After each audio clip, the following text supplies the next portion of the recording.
Could we all please rise for the Right Honourable the Lord Mayor of Perth, Mr Basil Zemplis.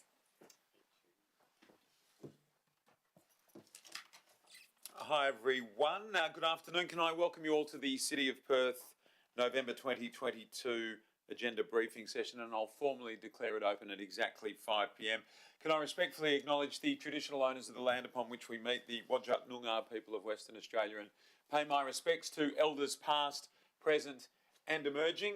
It is indeed a privilege to be standing on Whadjuk Noongar land. CEO, can I ask you with that please to recite the prayer? Almighty God, under whose providence we hold responsibility for this city, grant us wisdom to understand its present needs, foresight to anticipate its future growth, and grace to serve our fellow citizens with integrity and selfless devotion. And to thee be all blessing and glory forever. Amen. Thank you very much, everybody. Please be seated. So, as we typically start now, in accordance with Council Policy 1.4, this meeting is being live streamed and the recording will be made available on the City's website following the meeting. Let's go through attendance, apologies and leave of absence. That's item 3. So in attendance today, Deputy Lord Mayor Liam Gobbett, hello. Councillor Sandy Angie, welcome. Councillor Di Bain, good evening. Councillor Brent Fleeton, hello. And Councillor Rebecca Gordon, good evening to you too. In addition, I welcome the Chief Executive Officer, other officers and any members of public or media in attendance or indeed watching on the live stream. Hello to all of you. An apology has been received from Councillor Victor Coe and Councillor Clyde Bevan and Councillor Catherine Leeser are both, I'll say that again. An apology has been received from Councillor Victor Coe, pause, and Councillor Clyde Bevan and Councillor Catherine Leeser are both on an approved leave of absence. And I will remind any councillors to please submit applications for a leave of absence prior to next week's ordinary council meeting. As you know, announcements typically left for the ordinary council meeting, but I will say it is all go in the city from this weekend. Our Christmas lights and Christmas lights trail tested on Thursday night, switched on Friday night. It's, I think, our best family event. The trail has been expanded and we're going to get really good crowds with the great weather coming. So please, councillors and others, get out there and spread the word. Our Christmas Lights Trail about to begin. And on Saturday and Sunday nights, the first of our City of Light drone shows, which is a part of the expanded offering of its kind. It also includes Australia Day shows on New Year's Eve and, of course, into February. But the first of the drone shows on Saturday and Sunday nights from 5 p.m. for the entertainment and fun down at Elizabeth Quay, and drones up at 8 p.m. And clearly worth mentioning, a huge accolade for our capital city that we should all be proud of in the role that we have played for broader Perth, but the City of Perth clearly as representing the capital city. A great accolade and really phenomenal recognition to be listed at number 9 on the Forbes list of the 23 best places to travel to for 2023, a list that came out last week. And I think not only great recognition for the journey that we are on, all of Perth, but also great recognition for the celebration and the work being done by all of those on Team Perth, spreading the word, celebrating the message and getting in behind the great promotion of not only our state, but also, obviously, in this instance, our city. So number 9 on that list, and the only Australian city to be listed, is a great achievement for everybody. Let's go to item 5, and that is disclosures of interest. Now, disclosures of interest, CEO, have any been received? Yes, Lord Mayor. The Deputy Lord Mayor has disclosed the following impartiality interests in item 12.2. Application A, as he attended the opening of the Strange Festival last year as the city's representative. Application E, as he attended the opening of Buddha's Birthday and Multicultural Festival last year as the city's representative. And application G, as he attended the opening event for Netball WA last year as the city's representative. Councillor Fleeton has disclosed an indirect financial interest in item 12.2D, as Active Foundation is a client of GT Communications, his employer. Councillor Angie has declared an impartiality interest in relation to item 12.1, Economic Development, having met with several members of the organising committee over the last few years and attended West Tech late last year. And also invited to attend the 2022 event launch. And yourself, Lord Mayor, you have disclosed an impartiality interest in 12.2F, as Paul Nash, who is involved in the management of the event, is known to you. Thank you very much, CEO. Are there any further disclosures of interest from the floor, councillors? Councillor Bain. Yes, Lord Mayor, if I may, item 12.2, number G, the netball, West Coast Fever, Tourism Western Australia has supported West Coast Fever in the past, and I sit as a commissioner on the board of Tourism Western Australia, so it's an impartiality. Thank you, Councillor Bain. Yes, Councillor Fleet. 12.2 impartial. I attended a Buddhist event as the city's rep earlier this year. Thanks, Councillor Fleet. Councillors? Nothing further, thank you. Public participation, item 6 on our agenda tonight. And 6.1 is public questions. Now, public question time will be held at the ordinary council meeting next week. 6.2 is deputations. CEO, do we have any deputations this evening? Yes, Lord Mayor, we have received one deputation in relation to item 12.1 and 2 deputations in relation to item 12.2. Okay, thank you. So to those who are giving those deputations tonight, can I just remind you that there is a 5-minute limit for deputations. I'll try and give you a bit of a warning at around the 4-minute mark, and if we could ask you to wrap it up at 5 minutes, that would be greatly appreciated. But thank you for being here, and we welcome your participation, and we're delighted that local government offers this level of interaction. It's something we're all very proud of. So I'm going to invite Rowan McDougall, representing Curtin University, and Paula Taylor, representing 32 Degrees South Group Proprietary Limited, who are speaking for the officer's recommendation in item 12.1 to come forward. Rowan, if I can ask you to just give us your name and address. Are you both speaking or just the one of you speaking? Just one? I can speak. Okay, all right, fine. Paul, so yes. With that, Rowan, I'll get you to just give us your name and address, and also Paula, if you could also give us your name and address, and then we'll allow Rowan to go on with the deputation. Rowan McDougall, 17 Walker Street, South Fremantle. Paula Taylor, 59 Sainsbury Loop, Yallingup. Thank you for making the trip. Rowan, Paula, all yours, Rowan.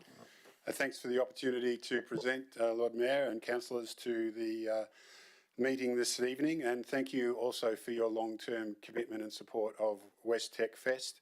I recently heard your colleague, Clover Moore, talk about city building as a very long-term process, and I think the same can be said about building a vibrant tech startup community. We've collaborated this year with the city on another aspect of this, the MIT Regional Entrepreneurship Accelerator Program, and this program is supported by Rio Tinto and Woodside and is drawing on the world best practice in building technology-based economies. The core thesis of the program is that it's essential for all stakeholders to work cohesively together to achieve material outcomes for a region. This includes entrepreneurs, investors, corporates, universities and government. West Tech has provided a forum for these different groups to come together and build relationships and work together on how we build the next generation of businesses that will support our future prosperity. We have some great national advantages that we're all aware of that position us well, and we need to use these to our benefit in increasingly competitive marketplace and world. This year we've scaled up West Tech Fest, and with the aim of increasing the profile of the tech sector with the Perth and WA community. This includes giving profile to city-based businesses to encourage further investment and growth. We've maintained core focus of the event in the Perth CBD, and we anticipate a bigger than ever crowd will be drawn to the Western this year. West Tech Fest is a globally focused event and is building into one that is recognised and attracts audience from around Australia and the world, and we hope to continue to do so. We share the city's ambitions of continuing to be a successful, flourishing and vibrant city.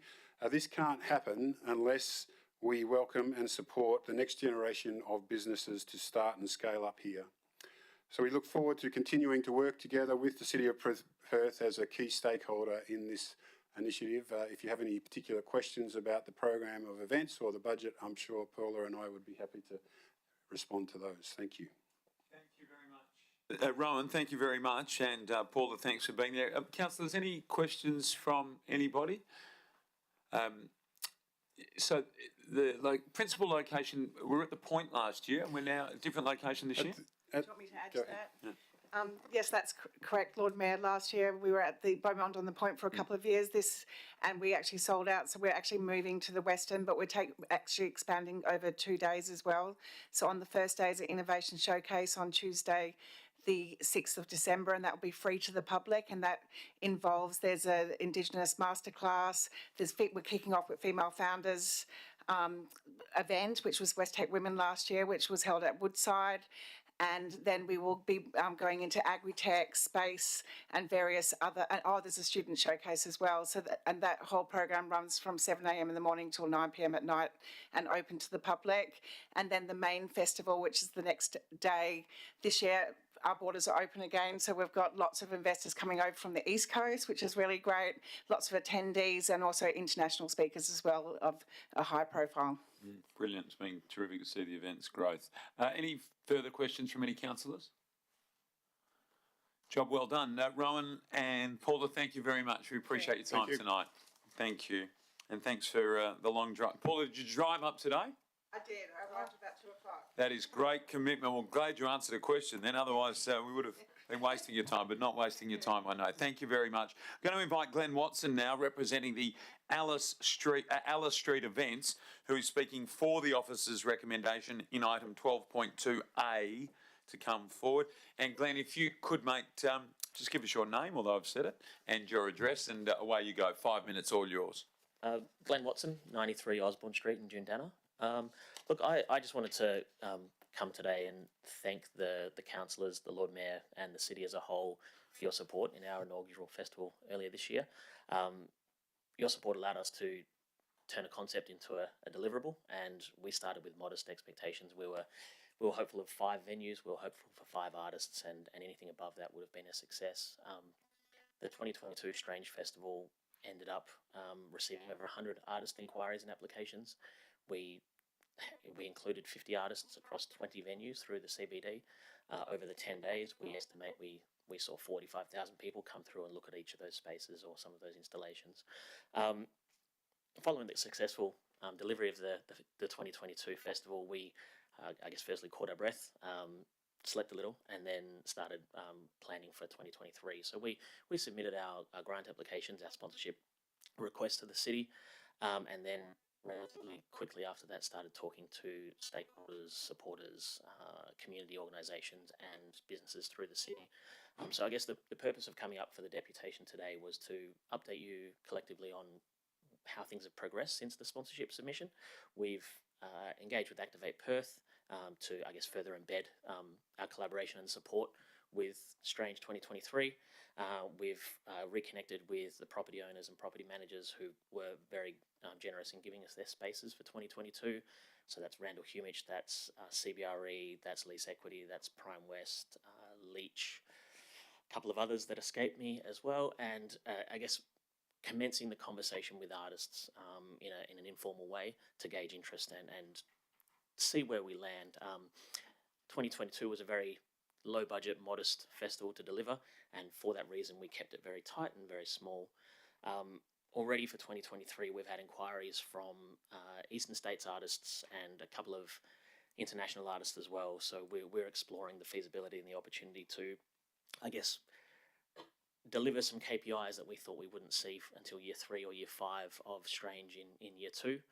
through introducing more ticketed events and, hopefully attracting some interstate, interstate and, in time international visitors to the city as part of the festival. So, long story short, thanks again for your support in 2022, and we look forward to your continued and increased support for 2023, and we look forward to delivering another successful festival which culminates with a fire in Forest Place. So thank you. Not an out of control fire, but I think we know what you mean. Controlled, Yeah. measured, installed. Glenn, thank you. Appreciate you being here. I'll just ask you to stay in case there are any questions from any councillors without wishing to preempt a decision of council, obviously. But congratulations. And like with the previous two speakers who've seen growth in their event, sometimes you just got to start the event and see what is possible. And we love the ideal that you stand for and getting things started. I think that's been absolutely brilliant, as I say, without wishing to preempt any decisions. Are there any questions from any councillors? Councillor Angie. Thanks, Glenn. I notice in the papers we've been provided with, your funding request was actually for 3 years and 120,000. I guess you're looking for certainty, but the officer's recommendation was half of what you've asked for. So you asked for 120 this year, and you've been offered 60.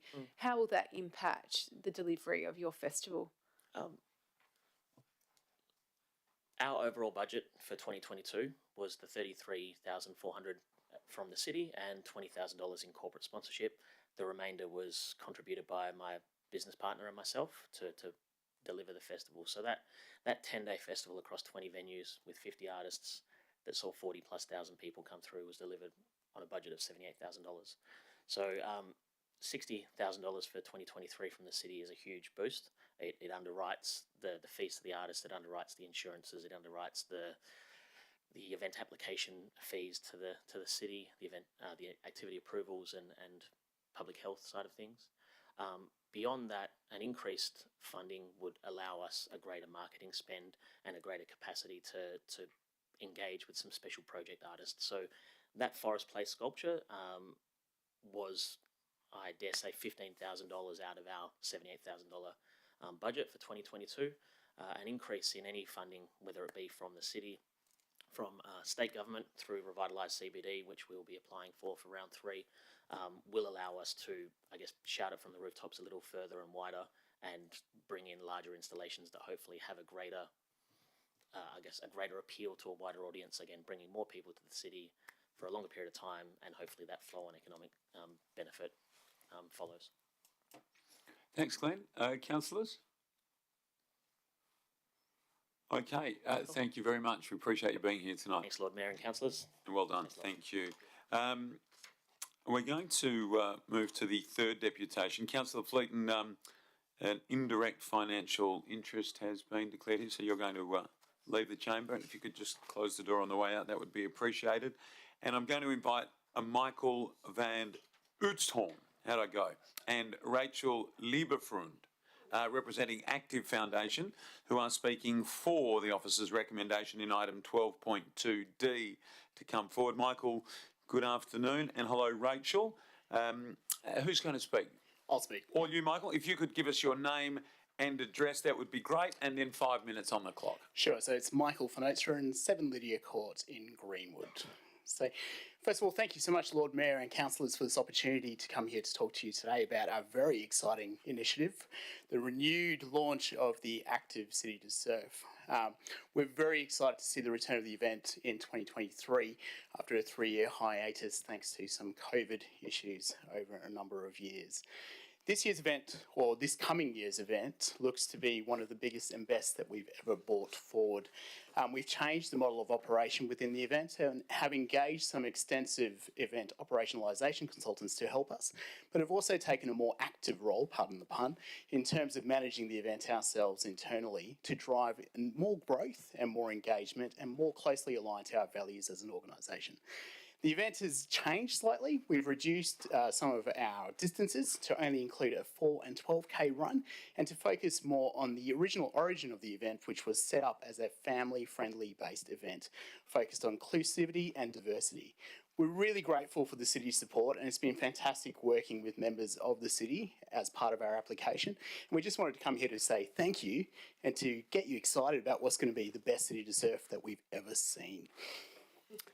Michael, well done. Thank you. Can I just kick it off? So how many, in the peak, how many competitors do you think at the very peak, and what are you anticipating this year with only the two categories? So we've had over 30,000 participants take part in the event. With the two categories, we're not going to be bullish in terms of our estimations in terms of participants, but we do anticipate a minimum of 22,000 participants, and we're likely to see an actual growth in participation this time round. So as part of our plans with the event, we're planning extensive marketing and advertising for the event with a substantive budget to ensure that we attract a larger cohort of participants, both new and those who've taken part in the event as part of a tradition or a family legacy in the past. And what time do the two events, what time's the gun go off? Yeah, so it does start quite early. So it's a 7 a.m. start. And part of what we've done this time round is to work with some local businesses and some of the hotels to try and drive some engagements, to get people to stay in the city the night before, dwell a little bit longer. And we've also worked quite extensively to build a flow of people back into the city. So they're not just sitting back at the city beach, they're being driven back into the city. And we'll continue to work with local providers and businesses to try and make that an attractive prospect for people to come back into Perth and spend some more time here. Before I was Lord Mayor, I loved the city to surf. Now, as the Lord Mayor, I'd love to see one day it be the surf to city, but that's another. That's another. It's always worth a conversation, Lord Mayor. Exactly, that's another matter for another day. But well done, Councillor Angie. Question, I think. I've also run the city to surf a few times, but just wondering, similar to my previous question, you actually asked for 90,000 a year over 3 years, but the city's only offered you 10,000 for this year. How will that impact the delivery of your event? Yeah, look, a great question, and we're very grateful for any support that we get from the city. So that sets that first up. We were surprised at the level of sponsorship recommendation for the event from the city. It is substantially lower than previous sponsorship by the city.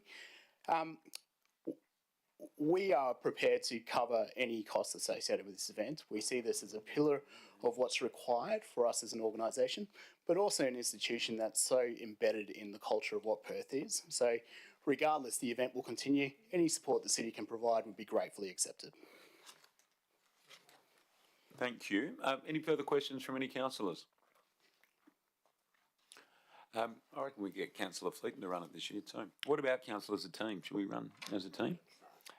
Thank you very much, Andrew. Greatly appreciated. Councillor Fleeton, come on in. I was just dobbing you in to run in our team for the city to surf this year. Andrew, thank you very much. Thank you. Job well done. Rachel, thank you. Thanks, Glenn. And thanks, Rowan and Paula. Greatly appreciate it. Really appreciate you being here. We're going to move now to 7, 8, 9 and 10, which is confirmation of minutes, questions by members which due notice has been given, correspondence and petitions, and they'll all be dealt with at the ordinary council meeting next week. So we're going to move to reports now, and as we move through the reports, I'll ask if any councillors have questions in relation to the items. 11 is Planning and Economic Development Alliance reports. There were none there. 12 Community Development Alliance reports, and 12.1 2022-2023 Economic Development Sponsorship. There's a number of questions from me, and for the time being, thank you to the administration for those answers. Are there any other questions from any councillors? No? Thank you. Let's go to 12.2.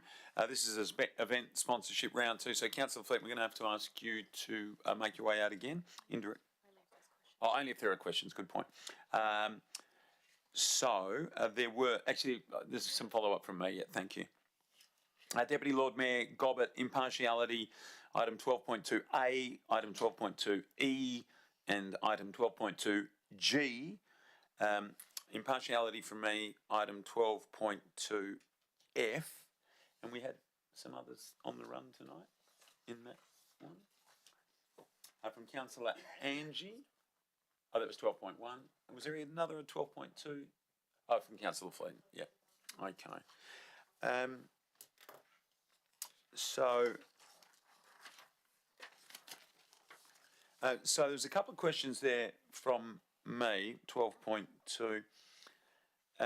And see, one of the questions was, how can an applicant who scores 58% get $77,500 and an applicant who gets 56% score nothing? The answer there was that the budget was fully allocated, so we're unable to recommend a figure for the applicant who scored 56%. But I may be reading this wrong, but it feels like they were sort of the last on the list, and therefore, oh well, bad luck, the money's run out. Am I reading that right or not? Lord Mayor, can I ask the General Manager Community Development to answer that question? Thank you. Through the Lord Mayor, you are correct in the sense that we had expended all of the allocated budget, so we were unable to put forward a recommendation for the seventh scoring event. We have made a note in the attachment that if there was budget available, the recommendation would have been an agreed value of $60,000 for that event. So we did a process of assessment of the scores and a value if budget wasn't consideration, but the recommendations are within the context of the available budget. Okay. And if I can follow up, so I well remember the conversation in this chamber about a sponsorship level raising for one particular applicant, and we had the conversation in the room that that was going to mean less money available for future rounds, and I'm sure all councillors remember that conversation, and I do as well. But I suppose there are A, B, C, D, E and F, so that's 6, and a sort of layman's approach to this suggests, couldn't we have just sort of apportioned the money a little more evenly amongst the 6 applicants, because it appears as though 5 have still got money, but 1 has missed out altogether. Thank you. Through the Lord Mayor. Yes, we have been clear in the item that that was the approach we took on the basis that the requested amounts were so far in excess of the budget that was available. So our approach, which we put in the item, it was very much around ranking in order of the score and then giving the full value that we saw each event as providing, so that the highest value impacting event wasn't disadvantaged, if you like. So that was the process we undertook. Okay, thank you. Are there any further questions, Councillor Angie? My understanding is that there's budget from another, the major events category that remains unspent. Could we get an update of where that allocated funds are being applied to and why we couldn't have used perhaps some of those funds in this round? CEO. Could I invite the General Manager Community Development, please? Thank you. Through the Lord Mayor. If Council wanted to consider adjusting the program budgets and take an allocation from an item such as a program for major events where there is available budget, then we can work in providing an amendment that Council could choose to do. So it's changing the budget allocation. We don't have the ability to do that, but if Council chose to, we can put forward some wording that can be considered. Councillor Angie. Just a follow-up question. So what is the quantum of the unallocated major events budget available? CEO. Through the General Manager Community Development, please. Thank you. Through the Lord Mayor, we would have adequate for any amendments through here in regards to the proposal, so I can't give you the exact one, sorry, in front of me, but we can provide that in writing. It's over $1 million though, I think, isn't it? CEO. I understand, but maybe if we could take this on notice, we'll provide it, unless the CFO off the top of his head can recall. But it is a quantum. Thank you. Thank you. Through the Chair, I think it may be preferable to take it on notice and get the correct figure, but I believe that the General Manager's response that there would be adequate to cover the unfunded amount here is certainly correct. It's a lovely way of saying yes, I think. And quantum's an interesting word, isn't it? Councillor Angie.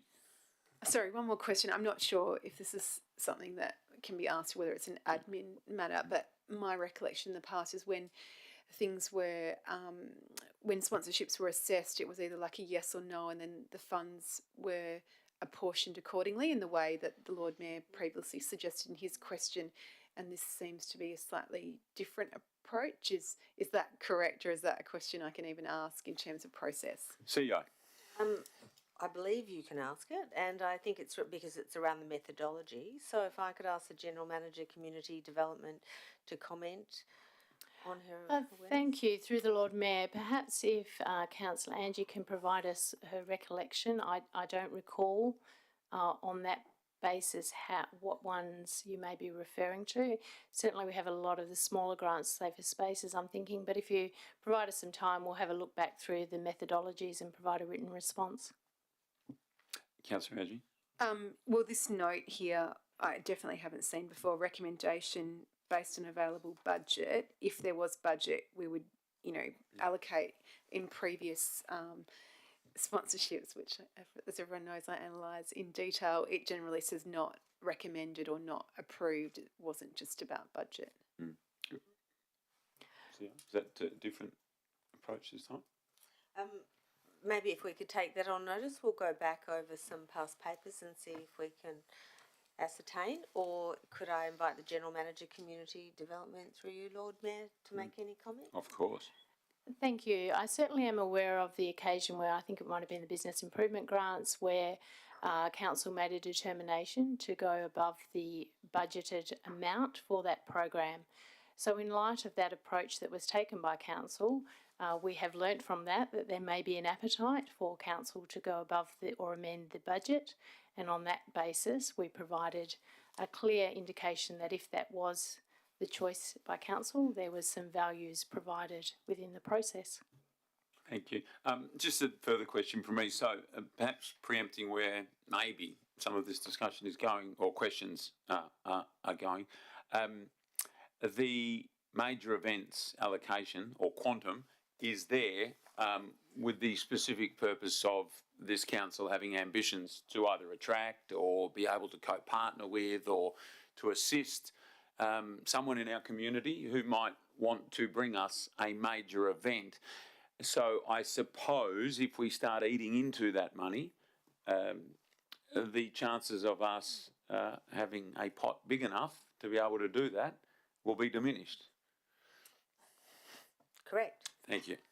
Thank you. Positive affirmation is always handy. Thank you. Are there any further questions from any councillors? Okay. Thanks. Thanks, everybody. With that, why don't we invite Councillor Fleeton to rejoin us as we move to... Is it 13 is Commercial Services Alliance and Infrastructure and Operations Alliance reports, and 13.1 is the parking fee review. Councillor Fleeton had a number of questions here. Councillor Fleeton, in the first instance. Thanks, Lord Mayor. Just a couple of follow-ups. So number 3 on our handout, page 4, net operating surplus. Is it fair to say take away 7 million, which is the true operating surplus of the business, taking away the infringements?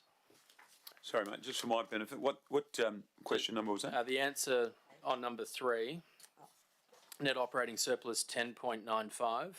Yeah, question 3 on page 4. Yep. Yep, thank you. So I'm just checking if I want to get the true surplus of the business, taking away the infringements, I'm just taking away 7 million, aren't I? I think I made a mistake there and said mate and not councillor. I meant to say councillor. CEO. If I could invite the General Manager, Commercial Services, to respond, please. That is correct. Thanks. Just a couple of follow-ups through you, Lord Mayor. So answer 5, am I right in saying that the cost of our free parking initiatives in whatever form they are throughout the week, is it 4.6 plus 2.1 million? Thanks to the CEO. Through to you, General Manager. Through the Lord Mayor, yes, that's correct. Okay.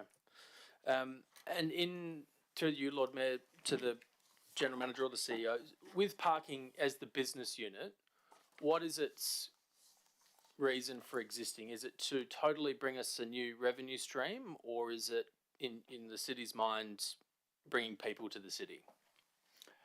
General Manager, CEO, do you want? Maybe if I could start, and then if I could invite the General Manager to add anything. I think the parking business serves a number of purposes for the city.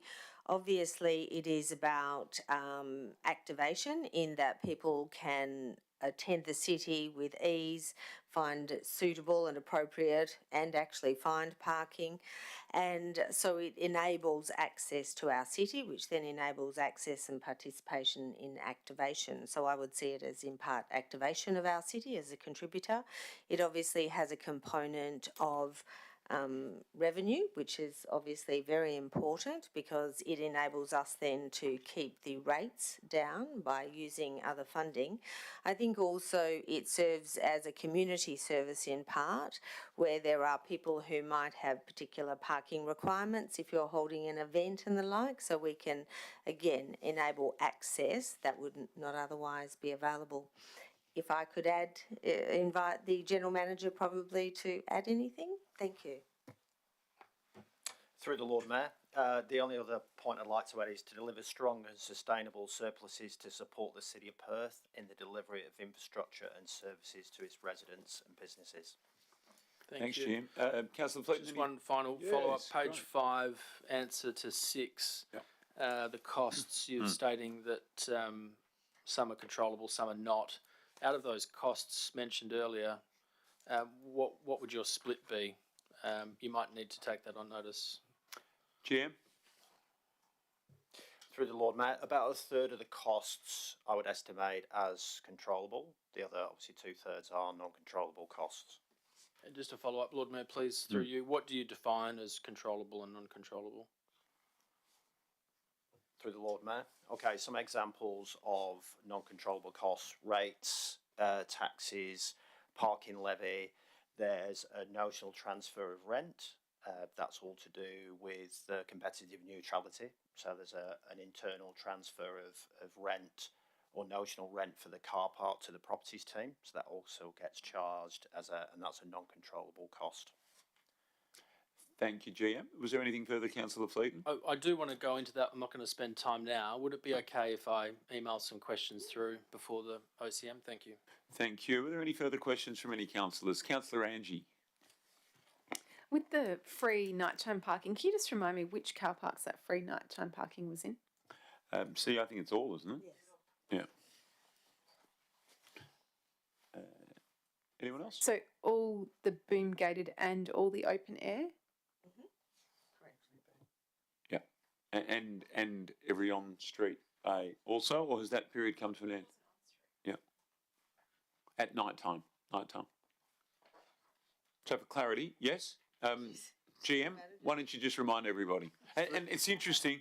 No, it is interesting because we champion our free parking, and yet at times, and it surprises me, and here I am now second guessing myself, but it hasn't necessarily seeped into the consciousness of our customers the way we may have either A, expected, or B, had hoped. And it's a timely reminder, this conversation. But firstly, GM, the answer.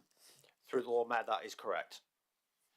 Okay. So 3 of our best car parks free for 3 hours on weekends, and every bay in every City of Perth bay car parks and on street after 6 p.m. every night. Through the Lord Mayor, that's correct. Okay. Follow up, please, Lord Mayor. Yeah. To your point that you made then, how much money have you spent on marketing these offers over the financial year to date? So, yeah. If I could take that on notice, because much of the marketing actually accompanies other promotion as well. So as you can see in our current campaigns with your scene, we're actually using those same platforms to promote the parking business, which in turn promotes people coming into the city knowing they can receive free parking. So just to follow up on that, in Find Your Scene, is there specific reference to our free parking campaigns? Yes, in some of the collateral there is actually. You'll notice on the insert that's going into Saturday's paper that actually it features quite prominently at the base of the maps, so people can be informed about where they might like to park for free whilst participating in the Christmas Lights Trail. Thank you. And just a question from me on that. I know from observing that a lot of our marketing seems to have been social media, but is there a cost allocated for that or not really? So if we're promoting those messages on our own social media platforms, in answer to Councillor Fleeton's question, effectively, will a dollar value come back for that, or does it not? Because that is marketing of City of Perth's parking. I see it, but will that have a dollar value next to it when Councillor Fleeton gets his answer or not? So the metrics on that for our social media platforms would be a standard, number of likes, number of on-send. Sorry, but we want, how much are we spending on marketing of parking was a question from Councillor Fleeton. And I know that a lot of the marketing for our parking is done on our own social media. So there won't be a dollar amount, I'm guessing, allocated for that. Yeah, so where we included in existing, it's hard to tease out the difference between what the value of the marketing input might be to something that's already going out. As far as what we do in-house, then it's the cost of the resource that might develop the tile. Very difficult to in that sense. But what I'm sort of saying is it would be interesting to know if there was analysis of our social media campaign around parking done, what a dollar value you might attribute to that if, for example, and I know we're never going to do this, but if Maya came to us and said, we'd like to market Maya through your social media channels, and they received the same level of coverage that our parking has received, what dollar amount would we be putting to that? Could I take that on notice? Yeah. I'm certain that information would be available. Okay, great. Thank you. Thank you. Councillor Bain. Can I chime in on this conversation? I have a question about, there was a comment around how parking keeps our rates low. And I just wondered if we had actually had modelling that showed us how low. CEO. Thank you very much. And can I invite our CFO to respond to your question? Thank you very much. Through the chair, I did notice that question this afternoon. So this is a pretty good estimation, but it's not 17 to small places type perfection. If you look at the figures that Councillor Fleeton quoted earlier in terms of that profitability of 10 and a bit million, you would normally add back the depreciation cost, which is 1.1 million. So that's $12 million against essentially a $100 million rates base. That would suggest that the parking business is subsidising rates to the effect of approximately 12%. Have we had modelling on that, or is that just your assessment? Yeah, CFO. Thank you. That is my assessment based on modelling, my modelling. Okay, so maybe I'll put it in an email, but I guess I've got some other questions around the fact that, the parking business is a separate business, yes, and we're considering it a separate business because of competitive neutrality. So we charge ourselves rates and those kinds of things to ensure that the business is operated separately. Are we getting a question here, Councillor Bain, or are we going to get it on email? You'll get a question and then I might follow up with an email. I'm suspecting I need to. So my question is, have we finished that body of work that we were originally starting to work out exactly what the costs of our parking business are and how that actually does, if we stripped all of that out, how that actually does leave the city in terms of its rate base? Thanks, Councillor Bain. That's what I'm curious about. CEO, over to CFO. Thank you, CFO. Thank you. Perhaps I can address a couple of those points. From the city's perspective, the rental on the car parks is eliminated by default because it's a revenue to the city and it's an expense to the parking business, bearing in mind they're actually we think of them separately for purposes of competitive neutrality, but they're actually not separate legal entities or business entities. So therefore, they eliminate each other out. So effectively, the only additional thing that would be added back, and that's, I can't do that on the run here, would be potentially there would be some potential internal allocations that would have to add back, but it's not going to substantially change that ratio. Chair, thanks. Can I see through you? Has the General Manager Commercial Services got anything to add to that? Through the Lord Mayor, no. Okay, glad I asked. Very last question, Yeah. sorry, on this. So just working out the return on how much we're getting if you add back the 6.7. So we're making 3.95 mil of profit taking away the infringements and then add back the 6.7 in what we're giving away in the free parking campaigns. With other businesses in this area, the Wilsons, Perth Airport, whoever it might be, what's their level of return percentage wise? Is there an industry standard here that we can compare ourselves to? So, CEO, I think, would that be to the General Manager of Commercial Services or the CFO or a team effort? Since my mic's still on, I'll take that one. That has actually been looked at previously in terms of the work that Asa Allen did for the city. Those other providers have a higher rate of return than the city.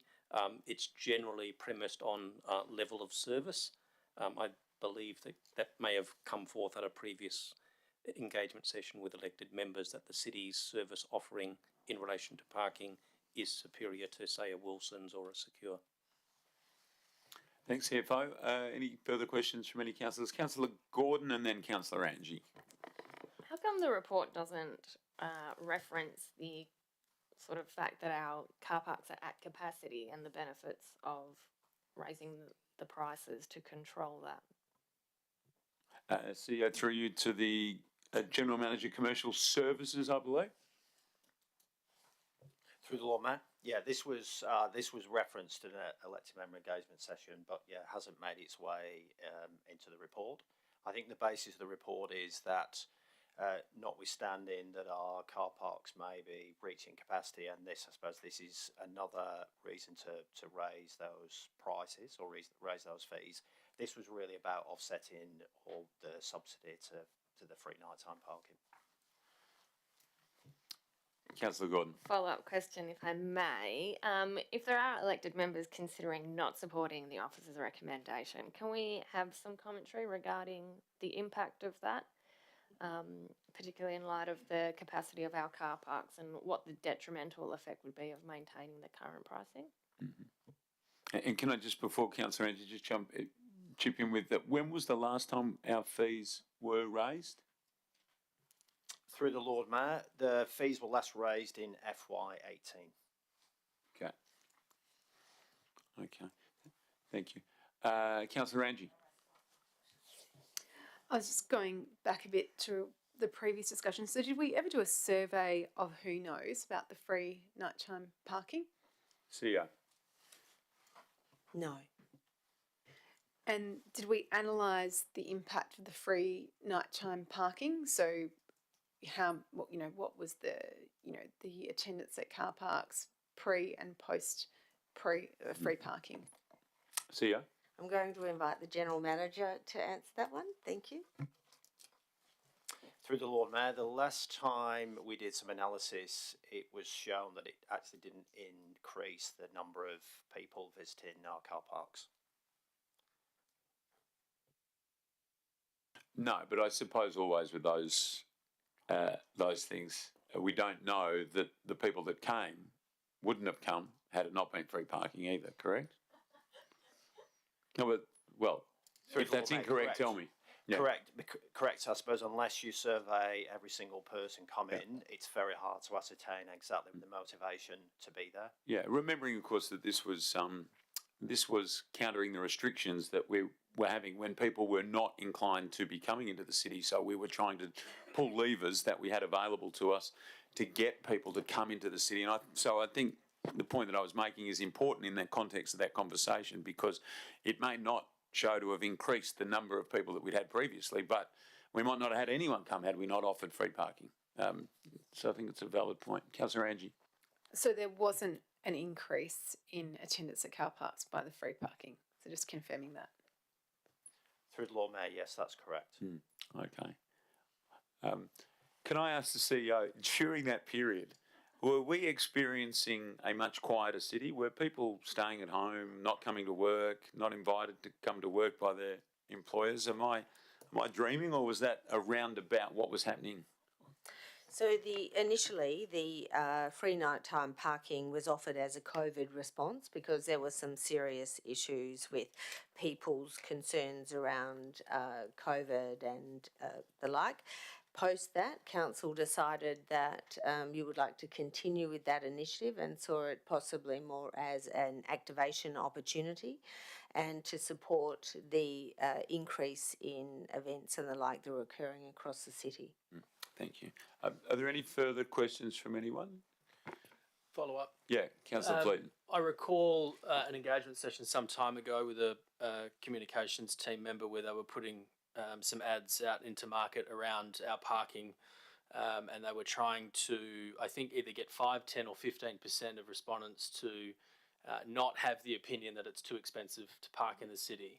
Can we see that before Tuesday? That would be very helpful. And any updated research you've got on our reputation as a destination, please. Will do. Thank you. Are there any further questions? I might just, in that, if it's possible, put the, remember we had the parking card incentive at the time? Yes. And it'd be interesting, I'm sure we were provided with that data, but it'd be an interesting refresher. If that info is coming out, it'd be good to just have that in there with it, if that's possible. Remember the one that I'm talking about? Yeah, great. Thank you, everybody. We'll move, if there are no further questions from any councillors, to, pardon me, 13.2, which is Budget Adjustment 2022-2023. Again, I invite any questions on this item. In the first instance, Councillor Fleeton had submitted a number of questions. Thanks, Lord Mayor. Just a quick follow-up on number 1. The Park Avenue project is still going ahead, isn't it? You've just changed the scope. CEO? Correct. Any further questions? Yes. Sorry, Lord Mayor. 5. I'm just concerned with 5. So 100,000 more on this State Library car park fire panel and detectors. So am I right in saying that we had an independent contractor scope it for us and get it completely wrong? CEO. If I could invite the General Manager, Infrastructure and Operations to answer that, please. Thank you. Through the Lord Mayor. The initial advice was a replacement of the fire detection panel only, but on further investigation, so that was the high-level brief that the the fire contractor gave us, but on detailed design it was determined that the fire detectors themselves, so not the panel, so those are the things that you find in the car park, were not compliant and had to be replaced. Thanks for that. Last question, Lord Mayor. The very last answer, 13 on page 8. The allocations for asset renewals are costed. So if there's a car park that takes on extra costs through the year, does that car park, when the CFO looks at it, the costs there go up, or is it borne in another area in the budget? CEO? If we can invite the CFO to answer the question, please. In terms of the costs associated with a specific service, that would sit against the facility maintenance service. However, it can be separately identified by individual car park or other building. One final follow-up, Sure. through you. So we know 100% what the costs are for each of our car parks for all of these ad hoc things that might come up. CEO? Through to the CFO. Yes. Any further questions from any councillors? Deputy Lord Mayor Golbert. Thank you, Lord Mayor. Perhaps through to the General Manager as well. On the reason for variance under a couple of the projects towards the bottom, they've got project deferred to future years, but no year's been identified. What financial years are we talking? Is that next financial year or is that deferred long term? CEO? Through to the General Manager, please. Thank you. Through the Lord Mayor, those projects are generally deferred to the following year. So we've got a 3-year program for asset renewals. So these projects would be to occur in the next financial year, but it's on a 3-year rolling basis. So it's not on the never never. And just to follow up that, could I please request that if we are going to be presented with this information, could we have that year identified? And if not, can we discuss that in the annual budget? I think that would help us. Thank you. Thanks, DLM. Any further questions, councillors?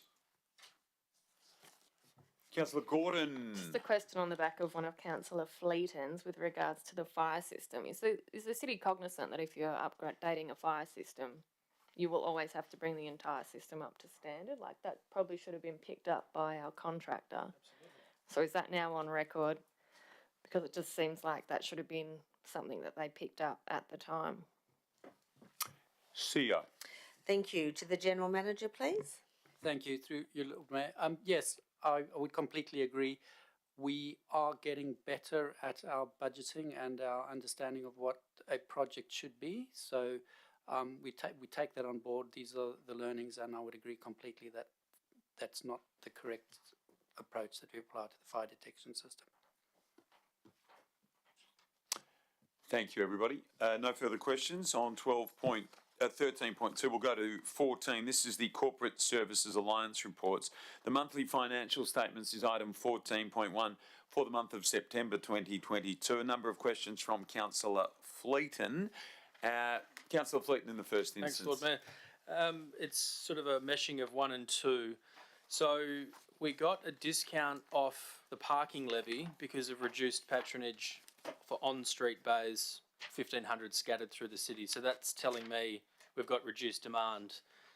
Then on the top one, we've got 654 better off through fees, which we're doing better. So are we doing better on our boomed car bays and worse on the street? Is that a fair assessment? CEO. If I could invite the CFO, and if there's anything else that the General Manager could add, if I could ask for that, please. Thank you. The improved performance largely centres around car parks that were utilised for the Van Gogh exhibition, for the telethon bingo and Comic-Con. They are the three, the car parks around those were the ones that largely contributed to that. In relation to the on-street bays, it's probably, and I tried to convey this when we're putting the answer together on this, there's no specifically identified bays that relate to that reduction of the licence for 1,500 bays.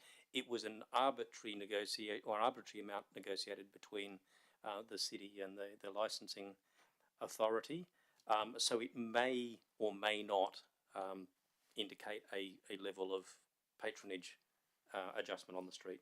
Just what the GM is commercial services. Is there anything to add to that one? Nothing further. Okay. Councillor Gordon. Just to follow up on that Yeah, exact sure. answer. Thank Yeah. you, Lord Mayor. So take out the 3 events that you've just mentioned, which contributed largely to the 654. What would we be looking at? It? You can take that on notice. It doesn't have to be now. Through to the CFO. Please. Thank you. That will need to be taken on notice. I'm happy to get that detail for you. Thank you, CFO. And last one, just your answer on the on-street. Is it fair to say the state government's not going to give us a discount off the parking levy unless they agree there's reduced demand for on-street parking? CEO to the CFO. I would believe that that's highly probable. Anything else from any councillors? Thank you. Let's go to 14.2. This is the schedule of accounts paid September 2022. A number of questions, a dozen to be precise, by Councillor Fleeton. So in the first instance, Councillor Fleeton. Thank you. Any questions from any fellow councillors? 14.3, Corporate Business Plan Quarterly Progress Report 1 and Amendment. Councillor Fleet, a number of questions in the first instance. Any follow-up?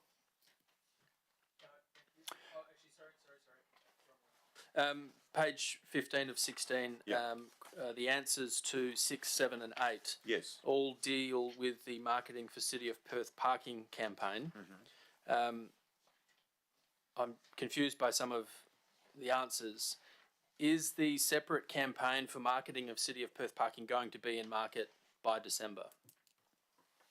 Thanks, Councillor Fleet. CEO.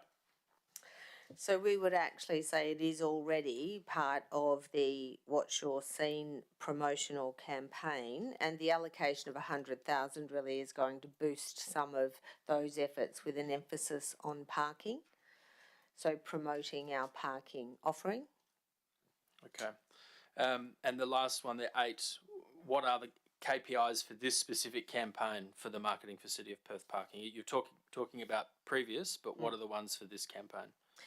So as stated in the question, we'll obviously be looking at the metrics data, but also if there's other, for instance, frequency of the parking app, and we'll be talking with the business on what other metrics might be available to inform success or other. Just to follow up, Lord Mayor, what are the specific KPIs for this campaign? What would you define as a success if we looked back in June and said we undertook the 100,000 or whatever it is, we saw an uptick in parking, that's a success, or it plateaued, so these are the measures for success or failure? Thank you. Can I take that on notice, Lord Mayor? Sure, thank you. Any further questions from any councillors? Yeah, Councillor Gordon. Thank you. I notice on page 185 of the agenda there appears to be a footnote to the corporate business plan that wasn't in the corporate business plan that came to us for approval. So I'm just wanting to confirm whether that's been added as part of this review and whether anything else has been added other than in the progress comments. So, sorry, let's check that out. Page 185 Yeah. of 212, that one? Yes. And it's that item down below 3. These projects are subject to the delivery of the social needs analysis identified under A02. That's the one? Yes. CEO. If I could invite the General Manager Corporate Services to answer, please. Thank you, and through the Lord Mayor, we'll need to take the question on notice and look at the adjustments made post tabling at council. Thank you. Provide that to you. Thank you. Are there further questions there? So 14.4 is up next, the Chief Executive Officer credit card. Do we have any questions on this item? 15 is Chief Executive Officer reports. Item 15.1 is 2023 Council meeting schedule. And do we have any questions on this item? I do. I've just got one.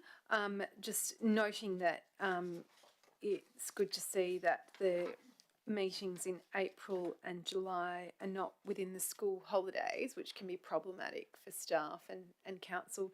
But noting that the September meeting is during the school holidays, so just wondering whether it was considered to bring those meetings a week forward, in which case they would fall outside of the school holidays. CEO? Obviously, this is up to council to decide what dates best suit. So we've just tried to have the order with some of those adjustments, but again, up to council if they'd like to move an amendment to adjust that. We had tried to accommodate all of the variations, so very happy, obviously, if there's another preference to see that included. Any further questions? I took one for the team, by the way. The August Council meeting is on my wife's birthday, but in the interest of the City of Perth continuing to function in the great way that it is, Roll on, I said. The Roll on. The March one is on my birthday. Oh, well, an even greater commitment. Actually, I don't know if that is an even greater commitment Haven't had my amendment yet. to the city. Well, that's right. And if Amy's watching the transcript, I may have an amendment next week as well. Is there anyone else? Any questions on 15.1? Thanks, councillors. 15.2 is the resignation of Councillor Fleeton's committee membership and changes to committee structure and appointment of committee members. Are there any questions on this item? Why has the administration recommended that we acknowledge the resignation? Is that part of the required process? Sia. Sorry, thank you, Lord Mayor. If I could invite the Manager Governance to respond, please. Through the Lord Mayor, it's just a practice of local governments to thank the member for being a member of the committee and acknowledge that they've been the member for that amount of time. It's not a legal requirement. Any other questions? No? Okay. 15.3, City of Perth Inquiry Recommendations, Quarterly Progress Update, September 2022. Councillor Fleeton, there were some questions there. Any other councillors, any questions? No? Okay. Let's go to 16. Just before we go to 16, so there was a large number of questions there. I think, does anyone have the... No? It was in the 50s, and they all appeared to be answered in a timely manner and answered in what looks to be with significant detail.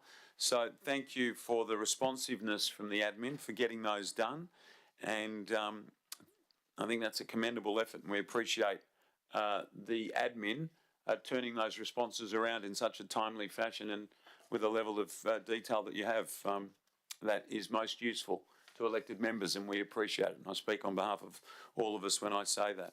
Thank you. Let's go to 16, committee reports, none. 17, motions of which notice has been given will be dealt with at the ordinary council meeting next week. 18 is matters for which the meeting may be closed, and there aren't any tonight. And 19 is urgent business, and that will be dealt with at the ordinary council meeting. Which leaves me just one duty, and that is, with there being no further business, to declare the agenda briefing session closed at 6:06 p.m. Thank you, fellow councillors. Thank you. Please all rise for the Right Honourable the Lord Mayor of Perth, Mr. Basil Zemplis.